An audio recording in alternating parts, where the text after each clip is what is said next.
Muchísimas gracias, presidente, comisario. El informe COVID que votamos mañana es un pilar fundamental en la construcción de la Unión Europea de la salud. Tras un año de trabajo con expertos, profesionales, instituciones y pacientes, de negociaciones políticas y de un diálogo constructivo con la presidenta de la Comisión, coordinadores y shadows, les pido que apoyen mañana este informe. Porque tenemos una gran oportunidad para decirles a los europeos que su salud es nuestra prioridad y que estamos preparados para hacer frente a cualquier emergencia sanitaria futura.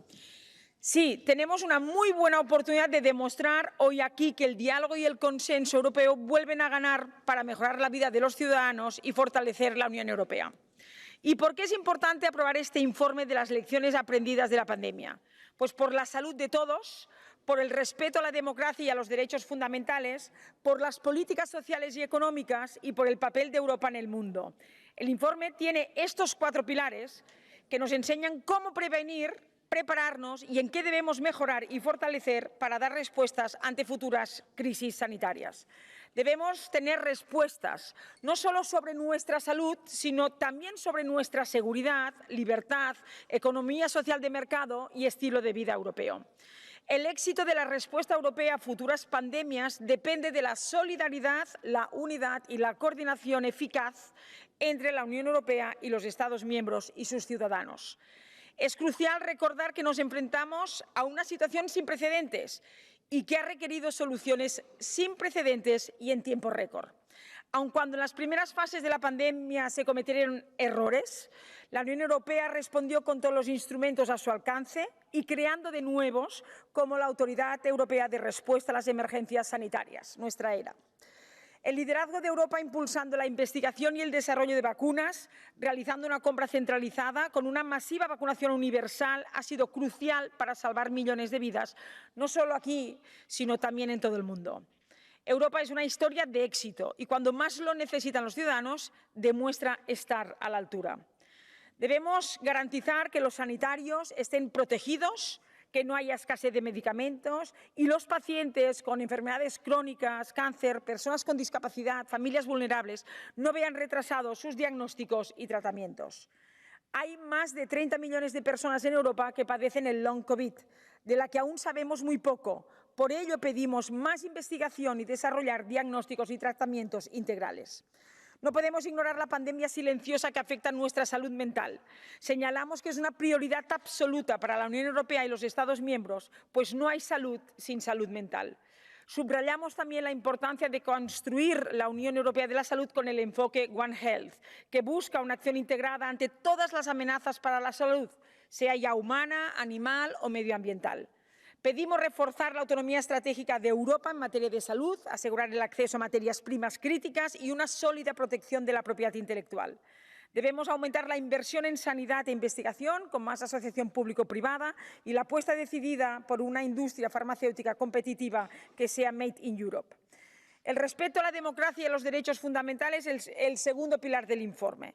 Hemos pedido que el Parlamento Europeo tenga más poder en el proceso de toma de decisiones en caso de crisis sanitarias. Y por muy grande que sea la amenaza, los gobiernos de los Estados miembros no pueden dejar de estar sujetos al control parlamentario y no se pueden suspender las funciones de los parlamentos nacionales en caso de emergencias. Y para tener una Europa fuerte y segura debemos ser más transparentes en la adopción de las medidas e informar a los ciudadanos de forma clara, coordinada, en base siempre a evidencias científicas. Solo así combatiremos la desinformación, las fake news y los intentos de desestabilización de los ciberataques contra infraestructuras sanitarias. Pedimos mayor armonización en el uso del certificado COVID como herramienta vital para ejercer la libertad de movimiento con seguridad y garantizar el mercado único en tiempos de emergencia. Y no podemos olvidarnos del terrible impacto económico y social de la pandemia en la vida de tantos trabajadores y tantas familias. Debemos estar a su lado y con las pymes, los autónomos que durante la pandemia tuvieron que cerrar y muchos se arruinaron.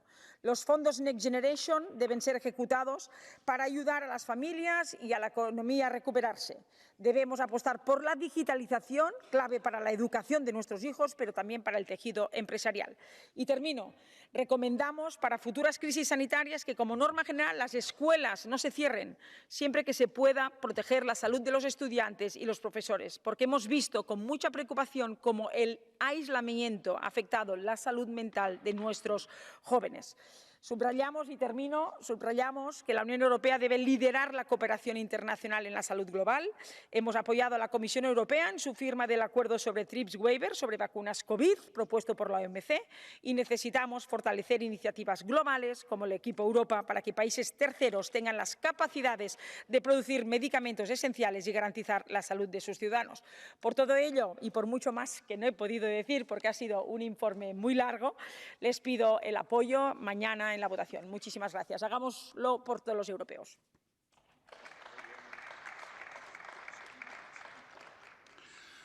Muito obrigado. Dou agora as boas-vindas ao Vice-Presidente da Comissão Europeia, Margaritis SCHINAS, e dou-lhe a palavra para intervir no nosso debate. Obrigado, Sr. Presidente, honorable members, querida Dolors. Today we are closing a cycle that started 3 years ago, and this is the moment to do two things. First, to discuss the lessons learned from the pandemic, but also to identify recommendations for the future. And I think that what is due in opening this debate in the House of European Democracy is to start by paying tribute to the victims of the pandemic. The millions of lives lost, both in Europe and around the world. We shall not forget them, but also to those who still face health repercussions of COVID-19. Remembering the victims and honoring the price they paid, the excessive price they paid, has been the engine that fuels our work since 2020. And one early conclusion emerges is one thing that Europeans ask from us is to ensure that should another health emergency occur, Europe will be better equipped to deal with it. The clearest lesson from the pandemic is also the simplest. We Europeans are more effective when we are and act together. I wish to thank the European Parliament for the excellent collaboration. We demonstrated, Parliament, the institutions, the Commission, institutional maturity, and a remarkable example of how well EU institutions can work together in terms of unprecedented crisis. And on a more personal note, it was a great honor to represent the Commission and co-chair the contact group of vaccines with many of you, some present, some not here in this debate. We joined efforts with the remarkable contributions from my Commission colleagues and many of you. Thank you for this institutional cooperation. But now, today, it's time to draw the lessons from the pandemic. And your report offers an important contribution to this. First is about resilience. With the pandemic, we learned how to manage the short term, how to act as firefighters. But we also need, parallel to that, make sure that we have a sturdy legacy for the future as architects. And this is precisely the objective of our European Health Union, which lies at the very heart of our efforts. The vaccine strategy was a game changer, as your report very rightly mentions. We ensured, contrary to the people who were not putting their faith to Europe, we ensured that all Europeans had access to safe and effective vaccines at the same time, on the same conditions, regardless of where they lived or their social and economic situation. We agreed new rules to address cross-border threats to health, and we developed a digital COVID certificate to take our lives back and regain mobility. We reinforced the mandates of the European Medicines Agency and the European Centre for Disease Control. We set up the Health Emergency Response Authority. That has all been instrumental to prepare for crisis preparedness. And of course, we also revised our pharmaceutical framework so that we can deal with access to medicines parallel to adopting a global health strategy. Honorable members, this has been a great European success story. This was Europe at its best. Lesson number 2, mental health. This is Europe's silent pandemic. It affects 1 in 6 people in the EU and comes at a cost of 600 billion euros yearly, more than 4% of our GDP. Addressing mental health is at the same time an issue for society, but also an issue for the economy. Our communication on a comprehensive approach to mental health, adopted 1 month ago, brings mental health to the spotlight. And whilst we have been working in this very complex area for years, this is the first time we propose a truly comprehensive approach going beyond health policy alone.